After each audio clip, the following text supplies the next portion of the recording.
Bismillah, wa salatu wa salam ala rasulillah wa ala alihi wa sahbihi ajma'in. Alhamdulillah, salam alaikum à tous, bienvenue.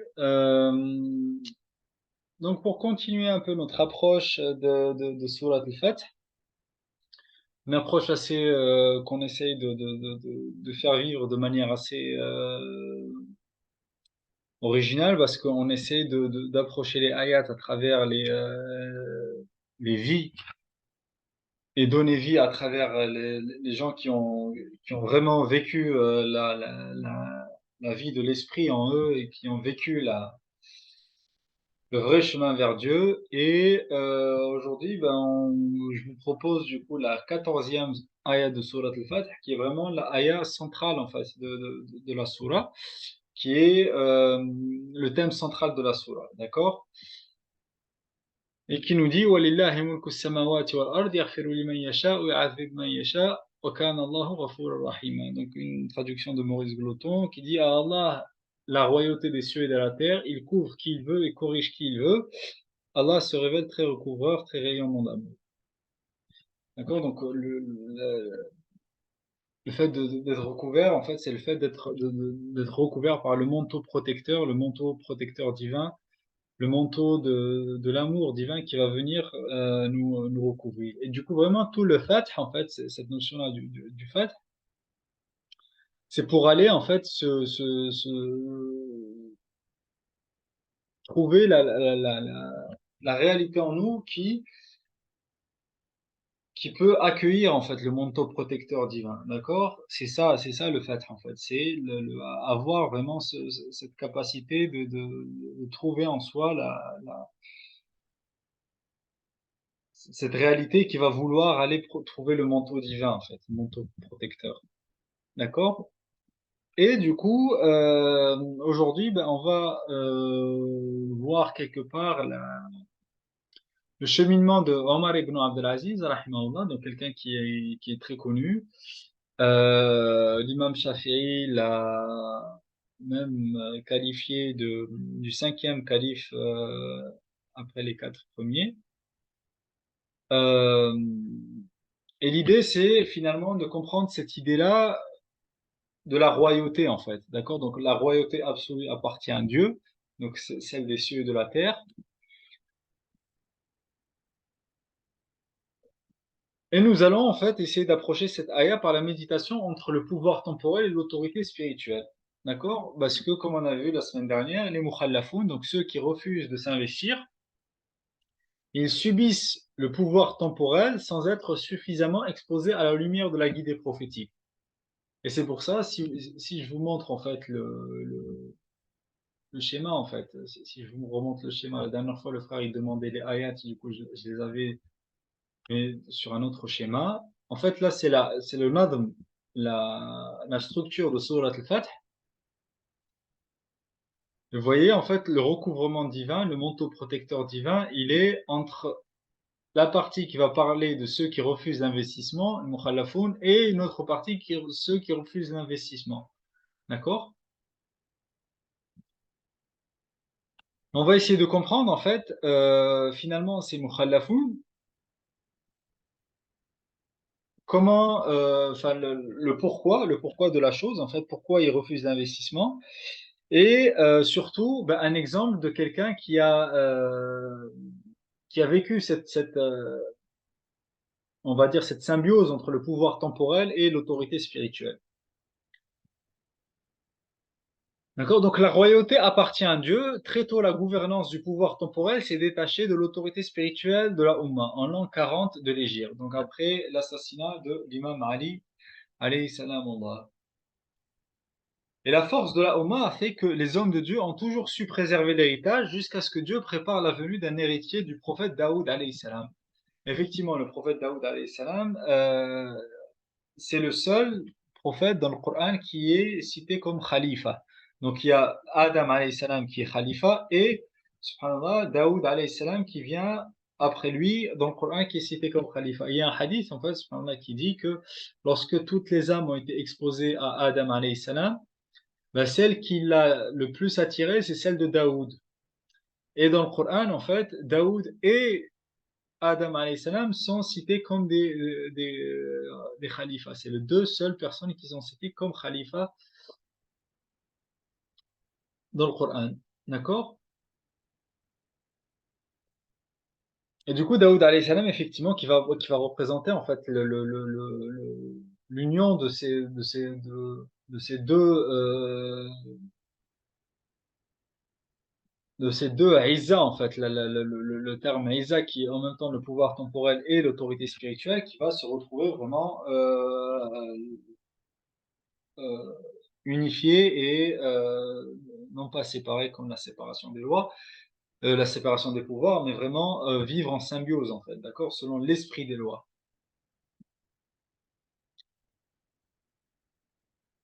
Et donc, chaque civilisation se construit sur des récits fondateurs, d'accord? Or, le Coran nous révèle les meilleurs des qasas, d'accord? Qu'on peut traduire par récit, mais en fait, le terme qasas, qui vient de la racine qasasa, c'est suivre une étape par une autre, en fait, d'accord? C'est ça le qasas, c'est suivre une chose par une autre, d'accord? Et les récits fondateurs sont quelque part des récits qui vont nous donner des schémas directeurs, en fait, d'accord?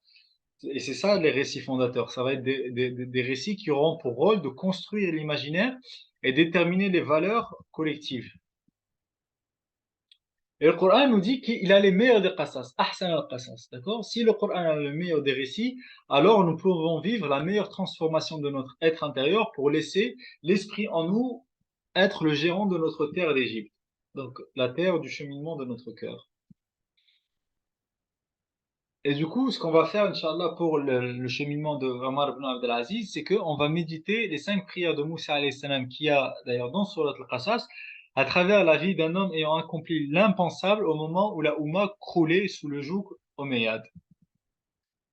Et subhanallah, pourquoi j'ai suivi en fait ce schéma-là? Parce que Omar ibn Abdelaziz, juste avant sa mort, en fait, il va en fait exprimer cette ayah-là et avant son dernier souffle et qui sera une ayah qui va clôturer une autre histoire qui est dans Surat Al-Qasas, qui est celle de Qarun.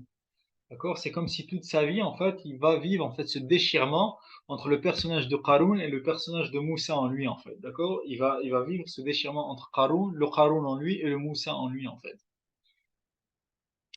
Et du coup, la dernière ayah avant son dernier souffle, c'est celle-là. وَتِلْكَ الدَّارُ الْآخِرَةُ نَجْعَلُهَا لِلَّذِينَ لَا يُرِيدُونَ عُلُوًّا فِي الْأَرْضِ وَلَا فَسَادًا وَالْعَاقِبَةُ لِلْمُتَّقِينَ. La demeure dernière, nous la réservons à ceux qui ne recherchent ni à s'élever sur terre, ni à semer la corruption. Cependant, l'heureuse fin appartient à ceux qui se renforcent par Dieu. Al-Muttaqin, ceux qui se renforcent par Dieu. Et on va essayer de voir, en fait, finalement, enfin, j'ai essayé de voir un peu quelle était la relation entre Omar ibn Abdelaziz et Moussa alayhi salam. Et finalement, voilà, on peut déceler, en fait, quelques similarités. Et notamment dans le fait que les deux personnages ont commencé leur vie avec ou ont annoncé quelque part leur venue, ou Dieu a annoncé leur venue par deux rêves en fait qui ont annoncé un changement de cycle. D'accord? Omar ibn Abdelaziz, en fait, quelques années plus tôt, il y a eu Omar ibn Khattab, du coup son arrière-grand-père, Omar ibn Khattab, qui a fait un rêve et qui avait fait un rêve en fait que quelqu'un de sa descendance allait rétablir la justice sur terre après qu'elle ait été remplie d'injustice et de ténèbres en fait. D'accord? Que quelqu'un de sa descendance allait rétablir cette réalité-là en fait. Et pour Moussa alayhi salam, on a le rêve du pharaon qui va rêver que toute son institution pharaonique en fait va s'écrouler, notamment les pyramides. Il avait fait le rêve que voilà, ça allait s'écrouler, que quelqu'un allait venir pour mettre fin à son règne.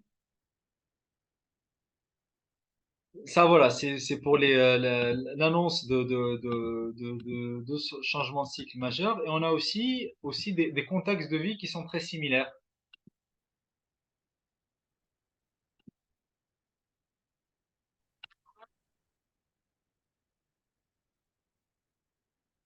D'accord? Donc des contextes de vie qui sont très similaires. C'est que les deux personnages vont tous les deux grandir dans la vie des palais. D'accord? Donc, on connaît l'histoire de Moussa alayhi salam qui se retrouve dans le palais du pharaon. Mais aussi, bah, Omar ibn Abdelaziz, sa famille, les Omeyyades, vont, après avoir usurpé le pouvoir, vont vivre la vie des palais, des Césars euh, qui les ont précédés. D'accord? Mais pourtant, les deux malgré ce contexte particulier, vont, durant leur enfance, avoir une influence positive. D'accord? Moussa alayhi salam va être éduqué en même temps par Asiya, la femme de Pharaon, d'accord? La femme du pharaon, et en même temps sa mère biologique, bah, qui a été recrutée comme nourrice et bah, qui va avoir une influence positive sur lui.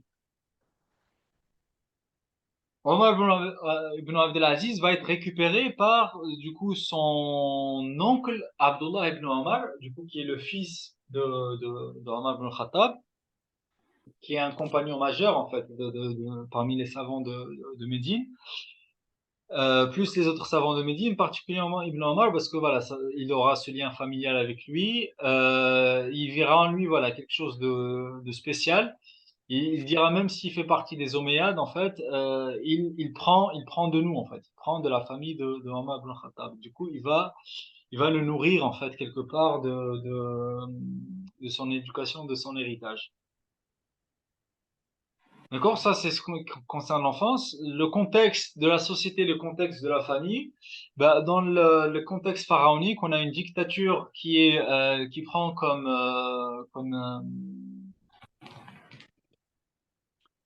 pouvoir le racisme envers les enfants d'Israël et le fait que les enfants d'Israël à l'époque pharaonique ont été réduits à l'esclavage.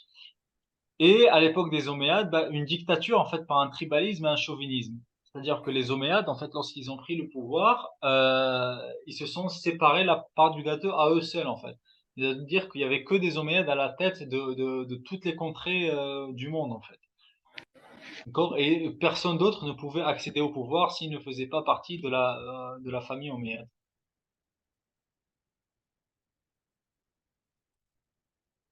D'accord, donc pour l'histoire, enfin, une préambule, et du coup, nous, ce qu'on va faire, comme j'ai dit, c'est qu'on va parcourir la vie de Omar ibn Abdelaziz à travers les cinq prières de Moussa alayhi salam. Bah, si on remonte quelques années auparavant, juste pour un préambule à l'histoire de Omar ibn Abdelaziz, quelques-uns d'entre vous ont déjà peut-être entendu l'histoire, c'est l'histoire de la vendeuse de lait, en fait. D'accord? Omar ibn Khattab, en fait, il faisait des maraudes, ce qu'on peut appeler des maraudes de nuit, et une fois, alors qu'il pleuvait, en fait, il se met à l'abri sous, sur un mur, d'accord? Et il entend une conversation du coup entre une mère et sa fille. Et la mère, elle dit à sa fille, bah, rajoute de l'eau dans le lait. Et la fille, elle lui dit, mais Omar, il nous a interdit de le faire. Et sa mère, elle lui dit, mais Omar, il est en train de dormir. Qui c'est qui va nous voir? Et du coup, la fille, elle lui répond, si Omar dort, bah, le Seigneur de Omar est le vivant qui ne dort jamais. Et du coup, Omar ibn Khattab, en écoutant ça, en fait, il va vite récupérer un de ses enfants pour qu'il prenne comme épouse cette fille, qui est connue comme la fille de la vendeuse de lait. Et ça va être le personnage de Asim, d'accord? Le Asim, le fils de Omar ibn Khattab. Et du coup, ils vont avoir une fille qui s'appelle Leïla. Et Leïla, bah, elle va grandir en tant qu'orpheline et ça va être encore Abdullah ibn Omar qui va l'éduquer. D'accord? Le même personnage, le même Ibn Omar qu'on disait tout à l'heure. C'est lui qui va éduquer du coup Leïla, parce que ça va être une orpheline, et il va lui inculquer de très belles vertus. Quelqu'un parmi les Omeyyades va se présenter, et pourtant les Omeyyades, ça va être vraiment une famille qui va être à l'opposé en fait de la famille de Omar ibn Khattab à tous les points de vue. Mais pourtant, quelqu'un parmi eux, Abdelaziz, du nom de Abdelaziz, était relativement noble parmi les Banu Umayya, ce qui fait que Ibn Omar va finalement va finalement accepter le fait que Leïla puisse épouser Abdelaziz. Et subhanallah, voilà, Dieu a des sunan sur terre. La même année où Muawiyah est mort, en l'an 60 de l'Hégire, ben, Omar ibn Abdelaziz va naître à Médine, la même année, subhanallah. À l'âge de 5 ans, bah, comme on a dit, il va recevoir une éducation de la part de Ibn Omar, mais pourtant 2 ans plus tard, à l'âge de 7 ans, il va rejoindre son père en Égypte, là où il va commencer à connaître la vie du palais, en fait. Sauf que, voilà, comme on a dit, Abdelaziz, c'était quelqu'un de relativement noble parmi les Omeyyades. Il va notamment voir dans son père, voilà, la motivation, l'ambition et aussi, voilà, une certaine générosité. Et qui va développer en lui, en fait, même en tant qu'enfant, une âme ambitieuse. Et cette âme ambitieuse, très tôt, il va vouloir acquérir la science religieuse. C'est pour ça qu'il va demander à revenir à Médine. D'accord? À Médine, bon, on l'a peut-être pas tous vu, mais voilà, ceux qui ont suivi un peu les cours avec moi cette année et l'année dernière, on a vu que Médine, c'était un des pôles de résistance contre le pouvoir omeyyade à Damas. Et du coup, à Médine, en fait, il va vraiment vivre finalement ce déchirement entre la sagesse des savants de Médine et l'influence de son clan. Et notamment lorsque quelqu'un parmi ses enseignants, il va parler de Ali, radiallahu anhu, alayhi salamullah, Ali ibn Abi Talib. Et lui, voilà, il va reprendre ce qu'il écoute à la maison, hein, enfin, comme les enfants de manière générale. Et il va dire, ah, Ali, oh, lui, c'est Ra'sul Fitna. C'est lui la tête de la fitna. C'est lui la tête de tout le désordre voilà, qu'ont subi les gens. Et du coup, son professeur va le réprimander très violemment.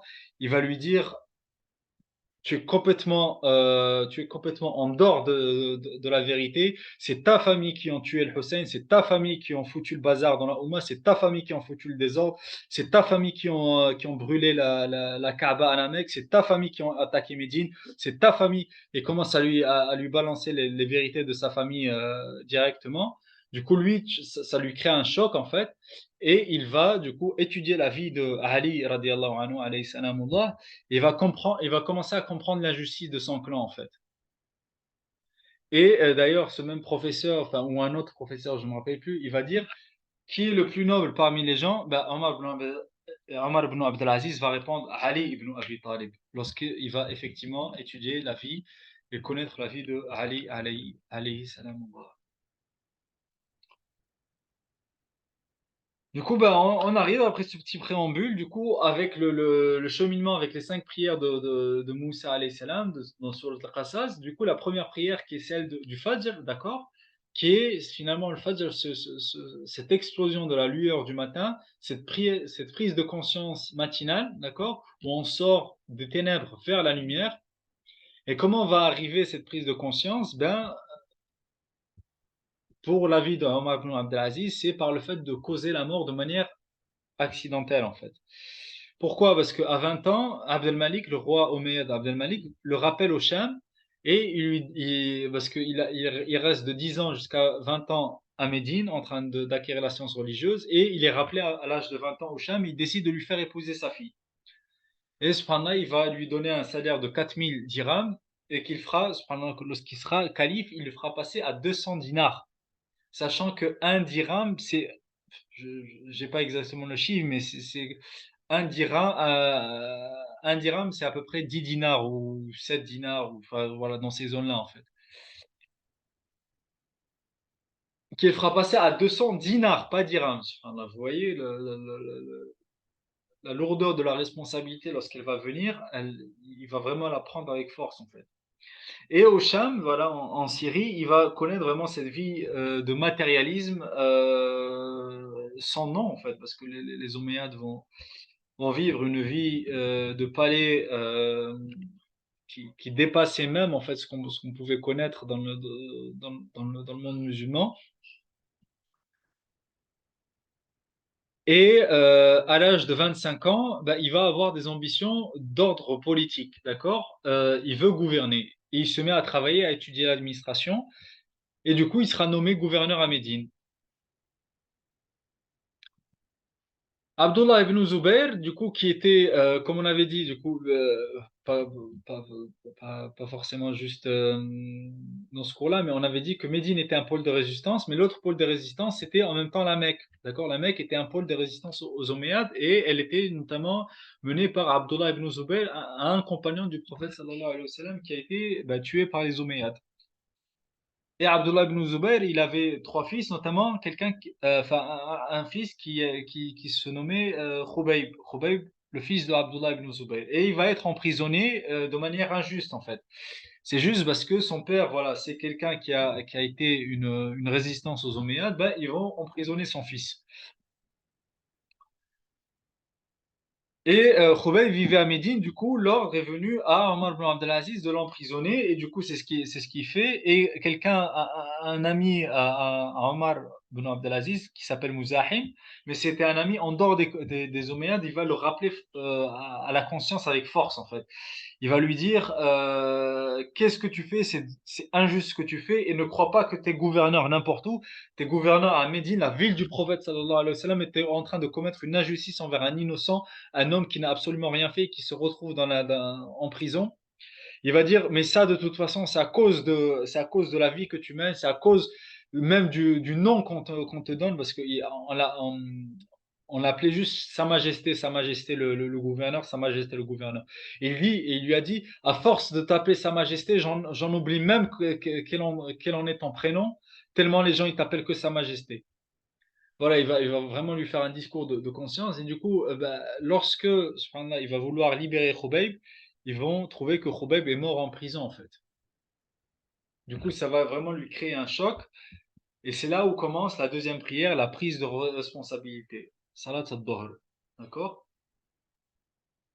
Ou Moussa alayhi salam, lorsque va lui venir la prise de responsabilité, il va rompre avec le règne pharaonique. Bah, pour le cas de Omar ibn Abdelaziz, il va s'opposer au mode de gouvernance omeyyade. Il va décider dorénavant de s'opposer au mode de gouvernance omeyyade. Mais avant ça, il va vraiment se retirer 20 jours en khalwa, où il va lire le Coran pendant ces 20 jours. Il ne va pas sortir de chez lui. Et après cette khalwa-là, il va décider d'orienter du coup son ambition vers l'équité. Et c'est là où il va vraiment prendre son cheminement, prendre sa responsabilité. Et toujours en tant que gouverneur de Médine, bah, la première grande décision qu'il va prendre, le Hajjaj, voilà un autre personnage qu'on a vu, mais désolé, voilà pour ceux qui nous rejoignent en cours de route dans l'histoire. Le Hajjaj, voilà, c'était l'homme de main des Omeyyades en fait, c'était le sanguinaire des Omeyyades, d'accord? Il va lui interdire l'accès à Médine. Il va dire tant que je suis à Médine, un Hajjaj ne rentrera jamais. Du coup, le Hajjaj, il va s'en rappeler et lorsque ce sera le roi Al-Walid qui va être au pouvoir, ben, il va conseiller à Al-Walid, le Hajjaj va conseiller à Al-Walid de le retirer de Médine. Et c'est ce qui va se passer. Du coup, Omar ibn Abdelaziz va quitter Médine. Comme pour la prière de l'Asr, du coup, Moussa alayhi salam va se placer sous la protection de Dieu, d'accord? Il va sortir dans le désert pour quitter le palais pharaonique. Bah, Omar ibn Abdelaziz ça va être un cheminement contraire en fait. Il va être rappelé dans le palais des Omeyyades, d'accord? Moussa alayhi salam pour l'Asr, pour la prière de l'Asr, il va dire Rabbi najjini min al-qawmi zalimin. Il va sortir dans le désert pour quitter ce système-là, alors que Omar ibn Abdelaziz, comme j'ai dit, il va être rappelé dans le palais. Du coup, il va revenir au Sham, mais cette fois avec vraiment son ambition pour l'équité, pour la justice, pour l'harmonie et pour l'équilibre. Il va vraiment appliquer en fait soit le changement que tu veux voir dans le monde finalement face à son clan qui vit ce qu'ils vivent et font ce qu'ils font à la Oumma, ben lui vraiment il va se tenir à son ambition et à sa responsabilité. Et le Walid va lui faire vivre vraiment une épreuve en fait de renforcement dans sa mission de vie parce qu'il va l'emprisonner 3 jours sans boire ni manger. Pourquoi? Parce que en fait, El Walid, voilà, les Omeyyades, ils se mangent même entre eux. Ils voulaient nommer après lui comme roi un de ses fils, alors que normalement, ça devait être son frère, Sulayman, selon la volonté de leur père Abdelmalik, qui devait prendre le relais en fait. Or, le Walid en fait a voulu dégager son frère et mettre un de ses fils.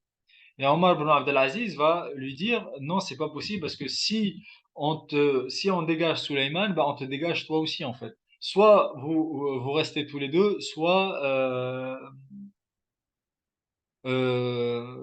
vous restez tous les deux, soit tous les deux vous êtes déchus en fait. Et comme tout le monde a accepté à part Omar ibn Abdelaziz, il va mettre pression sur lui, comme j'ai dit, voilà, en l'emprisonnant 3 jours sans boire ni manger, jusqu'à ce que bah, sa sœur du coup la sœur de Walid, mais du coup qui était l'épouse de Omar ibn Abdelaziz, d'accord? Son épouse, du coup la sœur de Walid, va intervenir auprès de son frère pour le libérer et pour qu'il puisse vivre en fait. Et là arrive du coup la quatrième prière, du coup qui est une prière entre l'espoir et la certitude, qui est la prière de l'Maghreb, là où on revient dans l'obscurité, mais cette fois, c'est pas la même obscurité de l'injustice dans laquelle on était, mais c'est vraiment une obscurité qui va plutôt être bah, ce manteau protecteur, justement, qui va plutôt être ce manteau de la nuit, en fait, ce manteau de la nuit qui va venir nous couvrir, d'accord? C'est plutôt une nuit couvrante, c'est vraiment cette nuit qui va nous englober quelque part. Et Moussa alayhi salam, lorsque justement cette quatrième prière de Maghreb, il va demander la guider dans le désert. D'accord? C'est demander la guider dans l'inconnu, la nuit qui est également cet inconnu-là, en fait, quelque part. Bah, Omar ibn Abdelaziz va être dans la demande de la guider, mais toujours dans le palais, en fait.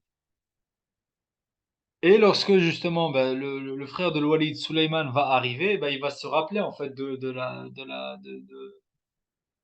la posture, de la position que Omar ibn Abdelaziz avait pris. Et il va le rapprocher et il va lui proposer de devenir son conseiller. D'accord? Au début, Omar ibn Abdelaziz ne va pas accepter, mais face à l'insistance de Suleyman, du coup, il va devenir son conseiller, mais à condition de dire coûte que coûte la parole de vérité. Euh, et notamment, lorsqu'il va lui demander, Suleyman, du coup le roi, il va lui demander qu'est-ce que tu penses des différents gouverneurs dans le monde musulman? Il lui dit, le gouverneur du Yémen, un tyran injuste. Le gouverneur de l'Égypte, un tyran injuste. Le gouverneur du Maghreb, un tyran injuste. Wallahi laqad imtalati al-ardu jura. Je jure par Allah que toute la terre s'est remplie d'injustice. Et après, Sulayman il lui demande qu'est-ce que tu penses de l'armée, mon armée. Il lui dit bah, ton armée, je vois que ça vous sert uniquement à la dunya. Pourtant, cette dunya, c'est qu'une charogne qui se mange entre elles en fait. D'accord? Ton armée, en fait, elle ne sert qu'à manger en fait la dunya. Pourquoi? Parce que notamment la trésorerie était à l'époque des Omeyyades était gérée de manière à ce que le roi, en fait, ait accès à toutes les trésoreries de tout le monde musulman. C'est-à-dire que la poche du roi, c'était la poche du monde musulman en entier. Vous imaginez, en fait, là, qu'est-ce que ça pouvait créer comme déséquilibre. Et cette chose, elle va être notamment annulée par Omar ibn Abdelaziz lorsqu'il arrivera au pouvoir. Et un jour, pareil, en fait, il était avec Suleiman et ils étaient en voyage et il y a eu un orage qui arrive, d'accord, avec une forte pluie, avec un orage. Et Suleiman prend peur. Et Omar ibn Abdelaziz il lui dit, si ça qui fait partie de sa rahma t'a fait peur, alors que dire de sa justice en fait, en parlant de la rahma de Dieu. Si l'orage et la pluie font partie de la rahma de Dieu, te font peur, que dire de sa justice? Suleiman aussi, une fois, a voulu priver une de ses filles de l'héritage. D'accord? Pourquoi? Parce que le roi Abdelmalik, avant lui, du coup son père, l'avait fait. Et Omar ibn Abdelaziz va s'y opposer. Et Suleiman va lui dire, passez-moi le testament de Abdelmalik. Et du coup, Omar ibn Abdelaziz va leur dire, passez-moi le Mus'haf. Voilà, pour vraiment montrer la claire vérité que le droit d'héritage est un droit euh, que l'on peut pas couper ou que l'on peut pas déshonorer en fait. Et ensuite, subhanallah, ben, quelques années plus tard, en fait, lorsque Suleiman va vouloir mourir, enfin, va mourir, son heure va arriver, et qu'il verra qu'il pourra pas laisser ses enfants derrière lui qui seront trop jeunes, en fait, ils seront trop jeunes. Mais en fait, il connaît sa famille, en fait. Il connaît sa famille, il sait que sa famille, ses enfants, ils vont y passer. D'accord? Et que le seul qui va prendre soin de ses enfants, ce sera Omar ibn Abdelaziz. Voilà, si sa famille vont, enfin, si ses enfants ils vont passer, c'est bien sûr pour une histoire de pouvoir, en fait, parce que voilà, je vous laisse, imaginer ce qui se passe dans les palais et cetera et du coup, il va nommer après lui, Omar ibn Abdelaziz, alors qu'il n'était pas dans la entre guillemets, dans la chaîne de père en fils, en fait. Heu, Parce qu'Omar ibn Abdelaziz, c'est un cousin quelque part, d'accord? C'est un cousin qui finalement se retrouve calife, en fait, subhanallah. Et c'est là où arrive la cinquième prière, qui est la prière de se mettre au service, la prière de l'Aïcha. Après la mise en service vient vraiment cette prière Rabbi inni lima anzalta ilayya min khayrin faqir. Donc cette prière en fait où on arrive en fin de journée, on arrive à bout de force en fait, on arrive à bout de souffle. Les ténèbres maintenant ou la nuit a complètement pris toute la place en fait et couvre réellement tout le cosmos. Et ben, pour retrouver en fait la force en nous de se remettre au service pour le lendemain, ben, on a cette prière-là de Rabbi inni innama anzalta ilayya min khayrin faqir, la prière vraiment du dénuement complet, du besoin complet de Dieu, de la pauvreté en Dieu, de la demande en fait que Dieu nous maintienne dans son service malgré notre pauvreté et notre besoin absolu en fait. Et c'est comme ça que va s'ouvrir voilà, une nouvelle voie pour Moussa alayhi salam dans Surat Al-Qasas à travers l'accompagnement d'un homme de Dieu par le service de son troupeau, d'accord? L'homme de Dieu de Madian va lui proposer de travailler pour, enfin voilà, d'être berger de son troupeau pendant une période de 8 à 10 ans. Et Omar ibn Abdelaziz, quant à lui, bah, il va se mettre au service de la Oumma, en fait, où il va réparer le déséquilibre de 60 ans dans la Oumma, en fait. Pendant 60 ans, la Oumma va connaître un énorme déséquilibre après le départ de l'imam Ali. Et subhanallah, en moins de 3 ans, comme je dis là, en fait, il va réparer le déséquilibre de 60 ans, en fait. Donc c'est à l'âge de 35 ans, l'année 99 de l'hégire. C'est pour ça que voilà, on le considère comme le Mujaddid en fait, voilà, celui qui redonne le nouveau souffle à la Oumma, d'accord? Il redonne un nouveau souffle à la Oumma, comme il est dit dans le hadith du prophète sallallahu alayhi wa sallam, que à la tête de chaque siècle, en fait, vient quelqu'un qui redonne un nouveau, qui donne un renouveau, qui donne un nouveau souffle, un renouveau du souffle de l'esprit dans la Oumma pour pouvoir la maintenir en vie, en fait. Et c'est ce qui s'est passé en moins de 3 ans, vraiment 60 ans de déséquilibre vont être réparés. Mais lorsque Omar ibn Abdelaziz se retrouve dans cette situation, ben, il se pose la première question, par où commencer? Mais la réponse lui est parvenue, en fait, c'est qu'il doit commencer par lui-même, dans un contexte où il y a un déséquilibre énorme de la trésorerie. Comme on l'a dit en fait précédemment, c'est que le roi en fait avait comme trésorerie bah, toute la trésorerie du monde musulman en entier qui est allée de l'Andalousie jusqu'aux portes de Chine en fait, portes de la Chine, alors que le peuple lui était très pauvre et l'État très riche. Ce qui a créé vraiment des cœurs en colère envers les Omeyyades, donc tout ça c'est son contexte. Et aussi bah, la taille du territoire aussi, la taille du territoire face à des gouverneurs dont il n'a pas forcément un pouvoir immédiat, d'accord?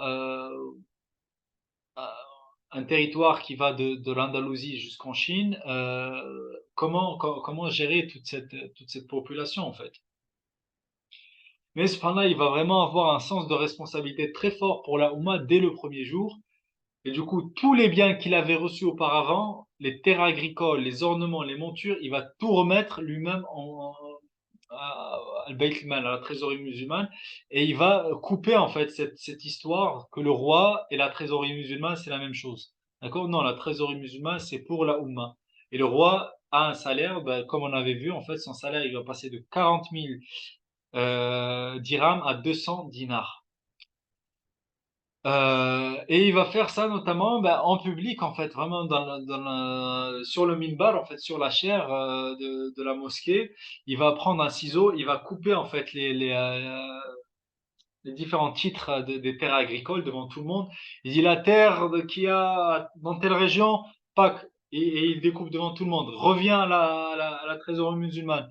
Il ramène vraiment des chameaux et des chameaux et des chameaux, des ornements de bijoux et d'or qu'ils avaient chez eux. Tous les chevaux, toutes les montures, il va les remettre également dans la trésorerie musulmane. Et ce là juste pour vous montrer, enfin, juste pour vous dire, parce que on va notamment, Inch'Allah, bidnillah, parler de cette institution du Waqf, mais pour vous montrer vraiment l'injustice jusqu'à où elle est arrivée à l'époque omeyyade, c'est que la terre de Khaybar, qui a été un Waqf laissé par le prophète sallallahu alayhi wa sallam à toute la Ummah. Donc, un waqf, en fait, c'est un don qu'on immobilise, en fait, pour le bien commun. Et le prophète, sallallahu alayhi wa sallam, lui-même, en fait, il avait des jardins de Khaybar, d'accord, qu'il avait laissés en waqf à toute la Ummah. Et ben, imaginez, ben, les Omeyyades, ils se sont accaparés de ce waqf-là, en fait. Vraiment, enfin, c'est même pas aucun respect, en fait. Voilà, je vous laisse juger par vous-même, en fait. Euh, Juste entre parenthèses, je m'attache pleinement à l'héritage de Ahl Sunnah wal Jama'a. Et ce que je vous rapporte, en fait, c'est vraiment des sources de Ahl Sunnah wal Jama'a. Si vous voulez, même des sources en français, en fait, qui vont vous décrire la réalité du Renan Umayyad. Regardez le livre qui a été traduit de Abu Hassan Nadwi, d'accord? Abu Hassan Nadwi, un savant indien contemporain qui parle du renouveau et qui parle notamment de Omar ibn Abdelaziz. Et regardez, voilà, ce qu'il dit en fait sur le règne des Omeyyades. Donc même pour les francophones, voilà, pour que on, et vraiment les sources, quand vous regardez vraiment les sources de Ahl-Sunnah al-Jama'a par rapport au règne omeyyade, notamment l'imam Suyuti par exemple, mais pas que, euh, vous voyez en fait que la lecture en fait purement matérialiste qu'on fait de notre histoire, de la glorieuse, le passé glorieux en fait, certes, le passé était glorieux, mais c'est pas la gloire que l'on croit en fait, d'accord? Comme j'ai dit, en fait, la vraie gloire de la Oumma, c'est d'avoir fait émerger des hommes de Dieu qui ont supporté l'héritage, en fait. D'accord? C'est vraiment ça, en fait. Ces hommes de Dieu qui se sont levés, qui sont toujours restés fermes dans la vérité, qui sont toujours restés fermes pour préserver l'héritage aux générations futures. Et c'est ça qui fait la grandeur de la Oumma, en fait. C'est pas que les Omeyyades ont construit des ponts, ont mis en place un système de poste, ont tapé la monnaie en langue arabe. Tout ça, c'est rien, en fait. Tout ça, c'est du matérialisme. D'accord? Et si aujourd'hui on fait notre lecture de notre propre histoire à travers un prisme matérialiste, ben, on se trompe, en fait. On se trompe de ce qu'a laissé le prophète sallallahu alayhi wa sallam. D'ailleurs, vous allez voir, en fait, même Omar ibn Abdelaziz va avoir une parole très forte dans ce sens. En fait. On va le voir juste après. Et du coup, aussi, bah, dans son propre foyer, il va dire à sa femme, tous les bijoux que tu as, on va les redonner, en fait. Et il lui dit, si tu refuses, bah, écoute, toi et moi et ces bijoux, on peut pas se retrouver dans le même foyer. Donc tu choisis. Donc voilà, il était clair, même avec son épouse. Et comme j'ai dit, voilà, séparer la trésorerie de l'État de son salaire personnel, il va passer d'un salaire de 40 000 dirhams à 200 dinars. Donc dirham et dinar déjà, comme j'ai dit, voilà, on a 1 sur 10 en fait, voilà. Un dirham fait à peu près 10 dinars, plus ou moins. Euh,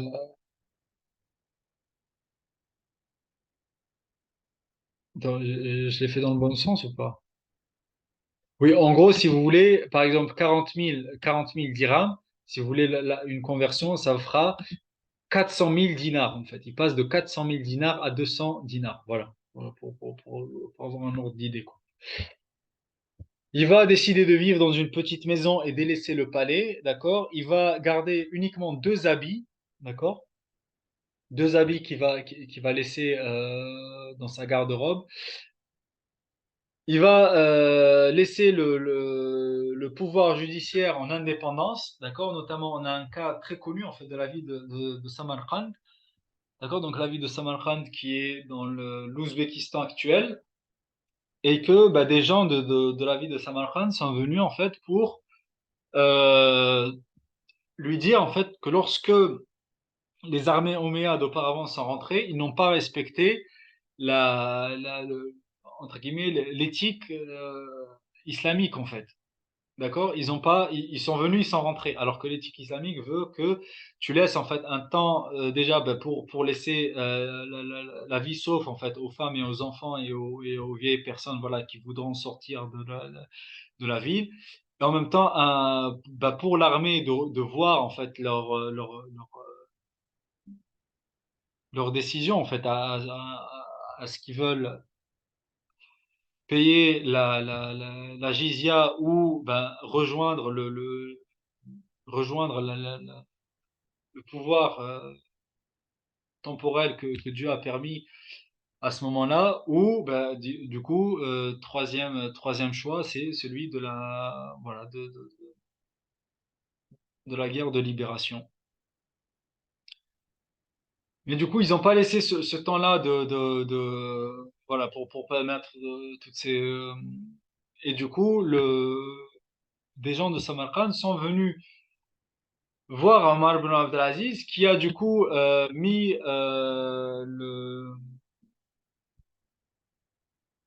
mis en place un tribunal en fait à Samarkand avec un juge indépendant pour pouvoir juger de la situation. Et en effet, il s'est avéré que l'armée des Omeyyades n'a respecté aucune éthique, enfin n'a pas respecté en tout cas cette éthique-là.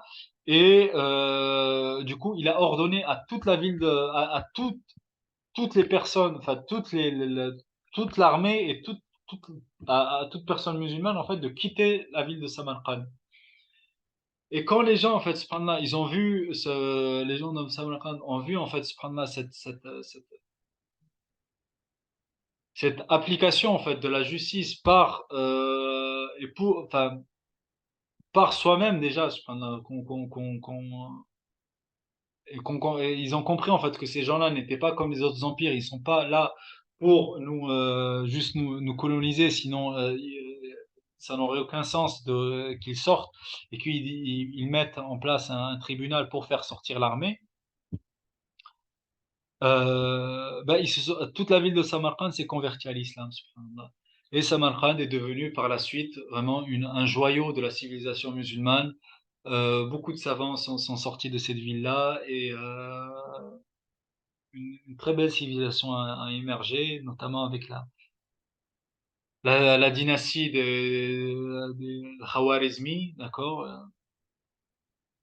Très belle architecture jusqu'à aujourd'hui, hein, enfin, bon, ça a été une ville qui a été quand même ravagée par l'invasion mongole, mais voilà, qui a encore quelques vestiges en fait qui sont toujours là et qui montrent vraiment une très belle civilisation en tout cas.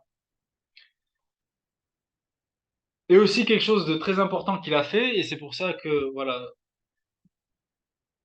je parlais de la parole de Omar ibn Abdelaziz qui disait, oui, qui du coup, il avait également annulé un impôt envers les nouveaux musulmans en fait. Parce que les Omeyyades, pour continuer à s'enrichir, à continuer à enrichir leur poche et leur trésorerie, en fait, ils imposaient un double impôt aux nouveaux musulmans, en fait. D'accord? Ben, ils leur disaient, oui, vous, c'est juste que vous voulez pas payer la jizya, ben, vous allez continuer en même temps à payer la jizya, en même temps vous payez la zakat. Du coup, ça leur faisait un double impôt, en fait. Et Omar ibn Abdelaziz va annuler l'injustice de cet impôt-là, et il disait que le prophète sallallahu alayhi wa sallam a été envoyé comme un da'i et pas comme un collecteur d'impôts. Il a été envoyé pour quelqu'un pour appeler les gens à Allah et pas comme un collecteur d'impôts. Et les gens au début lui disaient, mais si tu fais ça, mais tu vas diviser par deux la trésorerie, tu te rends pas compte, qu'est-ce que tu vas faire, etc. Alors que subhanallah, au bout de quelques temps, il y a eu un trop plein d'argent dans la trésorerie que ben, je vais vous citer en fait subhanallah, tout ce que Omar ibn Abdelaziz a fait avec ce trop plein. Il a dit voilà, pour les trop pleins, qu'on a dans la trésorerie, ben, on donne à toutes les catégories de la zakat. D'accord? C'est-à-dire les fuqara, les masakines, les orphelins, les gens qui sont dans une situation difficile, les pauvres, les orphelins, etc. Tous les gens de la catégorie de la zakat, on leur donne de quoi subvenir à leurs besoins. Ça a été fait, il y a toujours un trop-plein dans la trésorerie. Il a dit, ben, ce qu'on va faire, c'est qu'on va donner un salaire à tous les savants, comme ça, ils se concentrent en fait sur leur métier d'enseigner et ils ne se préoccupent plus d'avoir un salaire.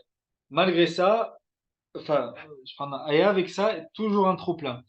Il a dit ben, à tous les gouverneurs, ben, on va leur augmenter leur salaire pour qu'ils ne pensent pas à tricher et qu'ils ne pensent pas à voler l'argent de leur peuple et, et vraiment les concentrer en fait sur le service à leur peuple et pas juste de récolter de quoi s'enrichir. C'est ce qu'il fait. Il reste encore de l'argent. Il dit, bah, ce qu'on fait, c'est que à toute personne aveugle, on lui donne un salaire supplémentaire en fait pour subvenir à tous ses besoins. C'est ce qu'il fait. Après, il dit à tous les juges pour justement éviter qu'un juge puisse prendre en fait un pot de vin, on va augmenter son salaire pour éviter qu'il prenne de pot de vin. Il reste toujours un trop-plein. Il dit, chaque personne qui a une dette, ben, on lui paye sa dette pour que toute personne ayant une dette soit acquittée. Il reste toujours un trop-plein. Il dit, ben, on va créer des lieux d'accueil pour les voyageurs, comme ça les voyageurs ils sont accueillis partout où ils vont. Il reste quand même un trop-plein. Il dit on va payer un serviteur à chaque personne malade, on va lui payer un serviteur pour qu'il puisse s'occuper de lui, un assistant de vie quoi. Il reste toujours un trop-plein. Il dit chaque personne parmi les juifs ou parmi les chrétiens qui a une dette, ben on lui paye sa dette également. Il reste un trop-plein. Il dit chaque personne parmi les juifs, parmi les chrétiens qui a besoin de se marier, on lui finance, on lui finance son mariage. Il reste encore un trop-plein. Et il dit, bah, avec ce trop-plein-là, donner à manger aux oiseaux et aux animaux pour que eux aussi puissent goûter de la générosité des musulmans. Subhanallah.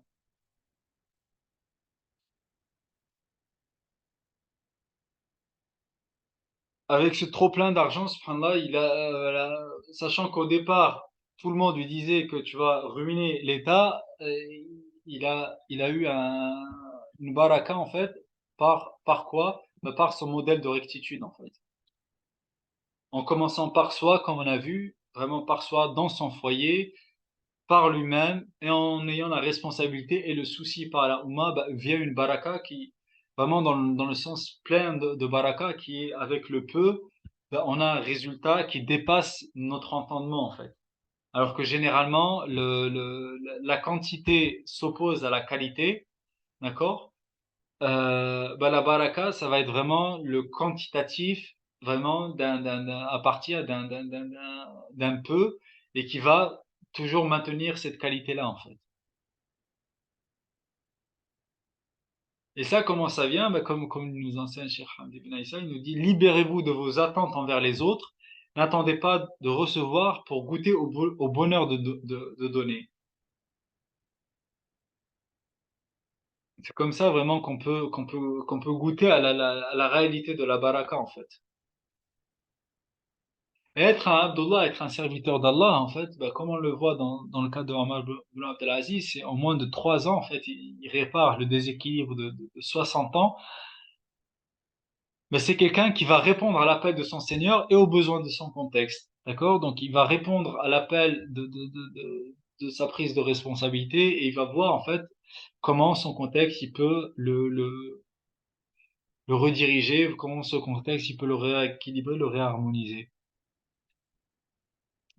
Et du coup, c'est ce qu'on avait dit un peu aussi pendant notre séance en présentiel, c'est que voilà, le Surat al-Qasas plus Surat Yusuf qui donne la Surat Ghafir, Bah, le cheminement plus un cœur gouverné par l'esprit, et ça, on le verra, Inch'Allah, la semaine prochaine, parce que la semaine prochaine, Inch'Allah, je vais vous partager, du coup, la lettre qu'a écrit Hassan al-Basri à Omar ibn Abdelaziz, lorsque celui-ci lui a demandé des conseils, lorsque il est devenu calife. Il a dit, conseille-moi, parce que je ne sais pas quoi faire face à cet exercice du pouvoir temporel qui m'est venu. Et Hassan al-Basri lui a écrit une très belle lettre, une très belle réponse qu'on va voir la semaine prochaine. Donc un cœur gouverné par l'esprit. Et c'est ce qui permet en fait d'incarner en fait ce message de Dawa en fait. D'accord? Lorsque Omar ibn Abdelaziz, pendant ces 3 années, il y a eu énormément de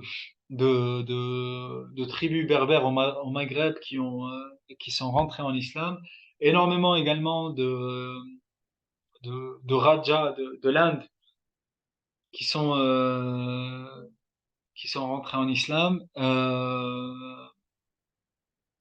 Et comme on a vu aussi l'exemple de la ville de Samarkand, et subhanallah, le monde entier en fait a vécu un équilibre où la famine n'existait plus, où l'injustice n'existait plus. Et selon le hadith du prophète sallallahu alayhi wa sallam, où la femme pouvait aller de nuit de Sanaa, il me semble, jusqu'à Hadramaut.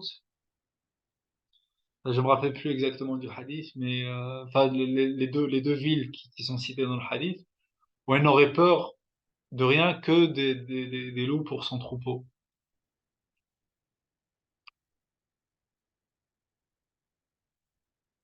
Voilà donc un peu le cheminement de ce personnage très particulier dans l'histoire de la Oumma, Omar ibn Abdelaziz. Bah, à travers, on a essayé voilà, de faire un parallèle avec les 5 prières de Moussa alayhi salam. J'ouvre la parole pour ceux qui ont un commentaire, un retour, Inch'Allah, ou une question, si j'ai été peut-être un peu vite sur quelque chose. Bismillah.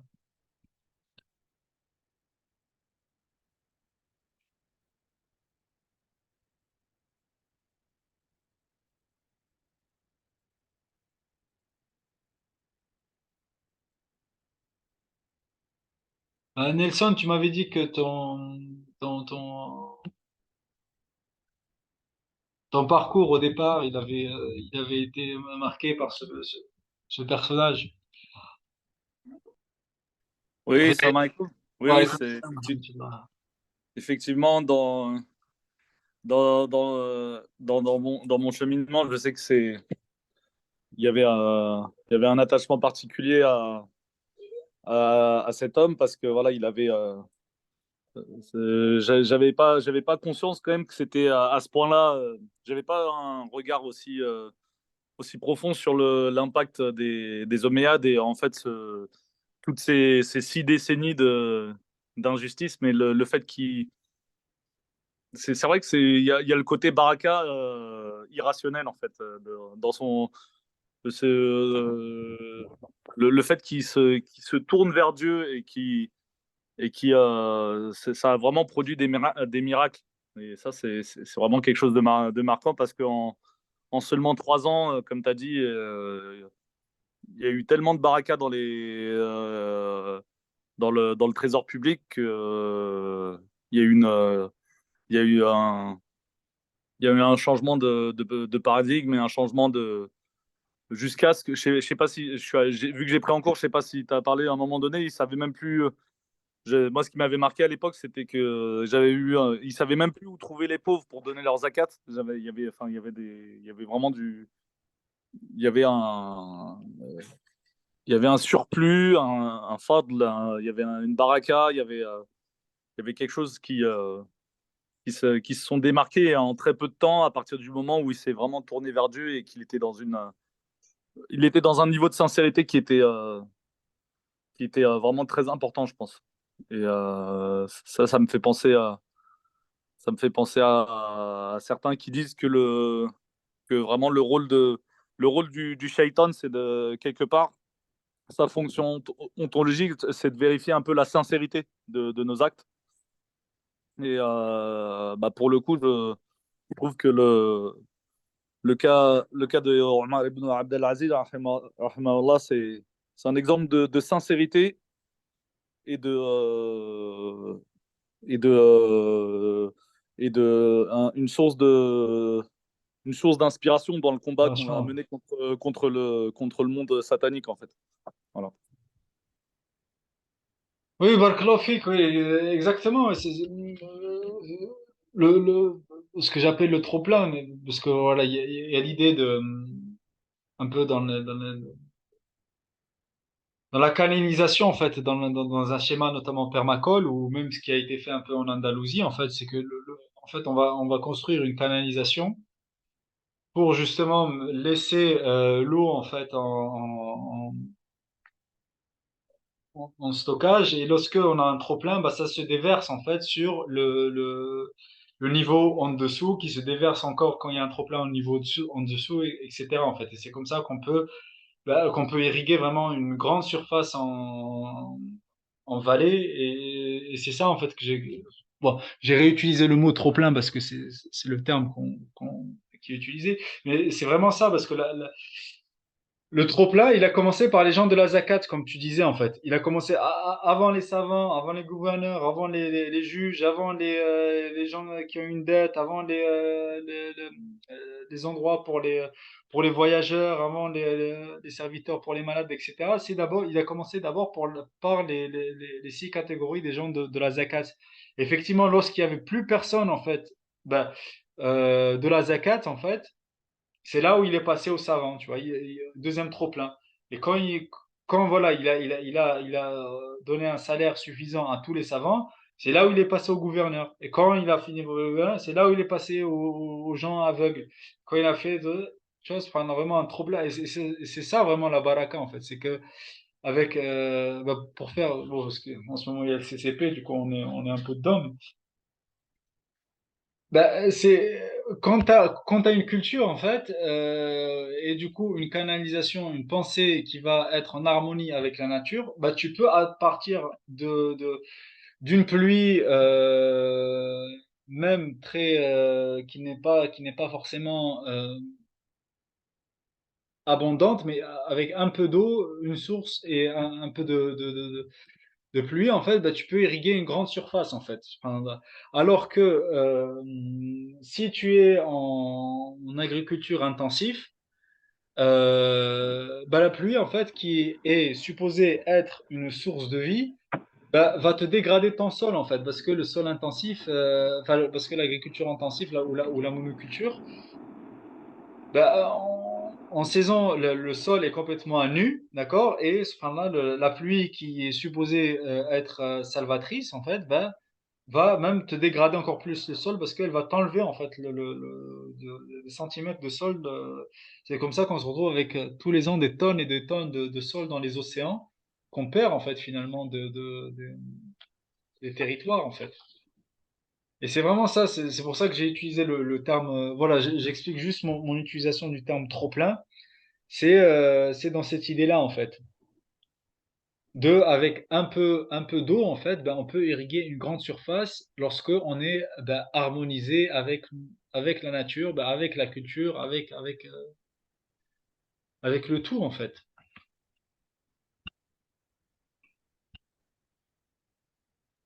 Ouais, Barakallahu fik. Merci pour le parallèle là, encore avec le monde de la Terre. Ouais, c'est impressionnant. C'est Je Ibrahim, raconte Oh, ouais, oui, Moussa, vas-y, Moussa. une petite Faudra, question. Je faudra, voulais s'il savoir si t'en savais plus sur la personnalité de Omar ibn Abdelaziz, pardon. Si t'en savais plus sur sa personnalité, c'était quoi en fait le fil conducteur de ses actions? Est-ce que c'était vraiment, est-ce que c'était que rétablir la justice selon le Coran ou bien est-ce qu'il y avait d'autres actions qu'il a fait par rapport à sa personnalité ou c'était Oui, oui, oui, bah, c'est quelqu'un qui a fait énormément. En fait, c'est vraiment, Barakallahu fik, c'est une question intéressante. Effectivement, moi, je suis resté, voilà, enfin, j'ai fait le choix, en fait, vraiment de parcourir sa vie à travers les cinq prières de Moussa alayhi salam. Mais c'est quelqu'un qui va vraiment, comme j'ai dit au début, vraiment vivre ce déchirement en fait, déchirement dès son jeune âge en fait, entre l'influence de son clan, d'accord, l'influence de la vie qu'il va connaître de son clan à travers la vie des palais, etc. Et en même temps, ben, quelque chose dans son âme en fait qui l'appelait plutôt vers l'acquisition ben, dès son jeune âge de la science religieuse, un voilà, l'influence de Omar ibn Khattab qui est quand même là, qui est présente en fait dans ses gènes, d'accord? Mais c'est quelqu'un qui va toujours être tyrannisé, enfin tiraillé, pas tyrannisé, tiraillé entre le côté tyrannique de son clan et le côté de la justice de Omar ibn Khattab. Et, euh, et c'est pour ça, tu vois, enfin, bon, ça je ne sais pas, c'est juste moi qui l'ai entre les lignes, mais vraiment lorsque Surat al-Qasas, en fait, à la fin de sa vie, vraiment avant son dernier souffle, où il va citer la Surat al-Qasas dans la ayah qui va clôturer l'histoire de Qarun, je sais pas si tu vois qui c'est le personnage de Qarun dans l'histoire de Moussa, mais c'est quelqu'un qui est connu pour avoir vraiment des richesses phénoménales. Bah c'est ça sa famille en fait, d'accord? C'est sa famille et lui-même il va quelque part dans sa vie bah, vivre ça en fait, parce que l'homme est forcément influencé par son environnement. Il va voilà être quelqu'un pour être connu, en même temps pour être parfumé vraiment lorsqu'il passait il laissait son odeur quoi, tellement il était parfumé. Ben, il s'habillait de manière, voilà. Du coup, euh, ça va être un tiraillement. Ouais. C'est pas une personnalité qui a vécu un contexte facile aussi, tu vois. Donc, c'est pas une personnalité qui a vécu un contexte facile, et qui n'avait pas non plus la force spirituelle de Moussa alayhi salam, qui lui, voilà, a été préparé par Dieu pour devenir un prophète. Donc même au milieu du contexte pharaonique, du contexte du palais pharaonique, voilà, ben, le regard de sa mère, le regard de Assia était suffisant en fait pour le nourrir et ne pas être influencé par voilà, la vie du palais pharaonique. Alaykoum salam, Nelson, ok, pas de souci. Mais effectivement, le tiraillement qui vit dans sa vie n'est pas si simple que ça en fait. Euh, Est-ce que tu dirais, ouais. est-ce que tu dirais qu'il a incarné un des attributs divins, Al-Adl? Al-Adl, c'est le juste, c'est la justice, c'est ça? Ouais. Al-Adl. Hmm,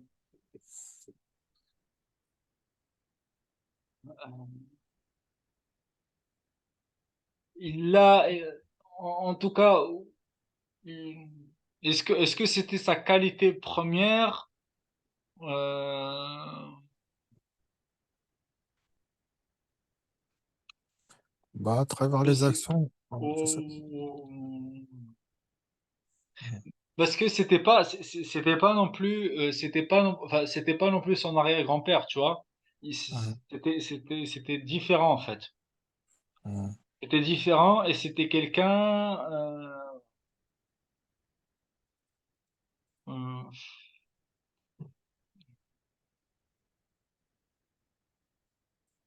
moi, moi, je dirais plutôt quelqu'un qui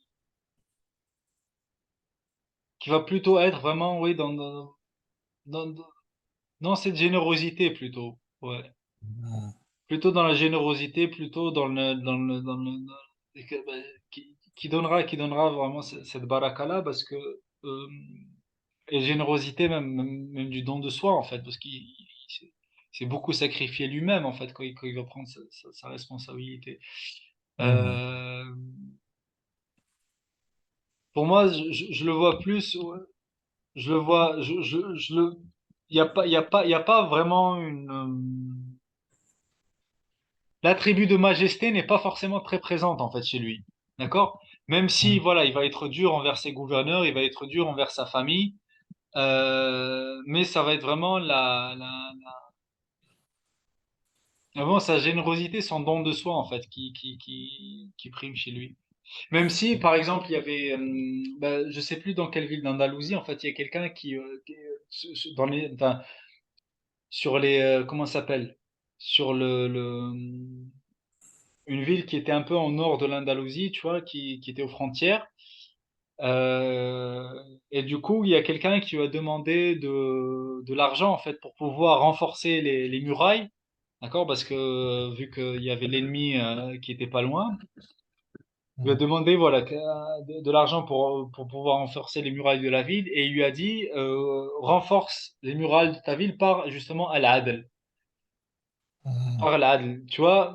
Mais ça, il va, comme j'ai dit, voilà, il va avoir de la force envers ses gouverneurs, envers sa famille, mais c'est pas son, enfin, c'est sa fonction de pouvoir temporel qui va faire de lui ça. Mais lui en lui-même, c'est vraiment enfin, moi, en tout cas, ce que je vois, c'est plutôt de la générosité, du don de soi, en fait.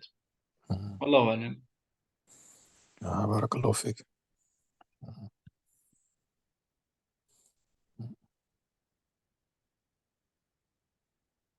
Ibrahim, tu avais peut-être pris le micro, je sais pas, ou c'était juste.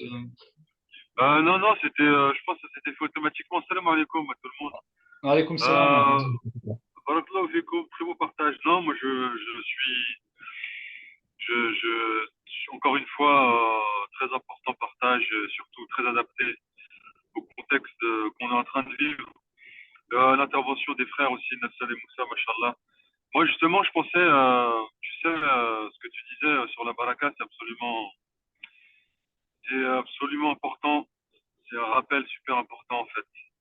De d'établissement en fait de masjid en nous et de développement d'un outil de développement personnel en fait comme tu disais vraiment parce que dans ce règne là de la quantité dans lequel on vit bah, une des épreuves vraiment de notre de la foi quoi c'est celui de la recherche de Dieu dans la qualité plutôt que dans la quantité quoi et c'est vrai qu'on est tout le temps on a grandi d'ailleurs dans cette société là tout le temps mis au défi de la quantité subhanallah mis au défi de la quantité et je pense que c'est un geste ce serait c'est de nous reconnecter, comme tu l'as fait avec ce portrait de notre maître Omar, anhu, que vraiment nous reconnecter de cette manière-là, ce portrait, je pense qu'il faut vraiment ça à méditer et à réétudier parce que c'est absolument, je pense qu'il faut des hommes et des femmes qui se reconnectent à l'épreuve de la résistance face à la quantité, subhanallah, et de chercher Dieu.